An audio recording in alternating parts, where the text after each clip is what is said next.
Okay, so we're diving into something today that I think a lot of people can relate to. You know how, like, when you're dealing with PMS, it's like its own world of, ugh, right? But we got some interesting feedback suggesting that PMS and vaginal health could actually be more connected than we realize. Yeah, absolutely. It's not something that's always talked about, but those hormonal shifts during PMS can really mess with your vaginal environment. And what we want to do is unpack that a bit, see how it all plays out, and more importantly, what you can do to feel more comfortable and, well, down there. Exactly. Because when you're already dealing with cramps and mood swings, the last thing you need is to be uncomfortable in that area too.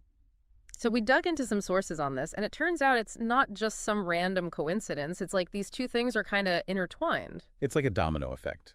These hormonal changes trigger a cascade of events that impact everything from the natural pH balance to the types of bacteria that thrive in the vagina.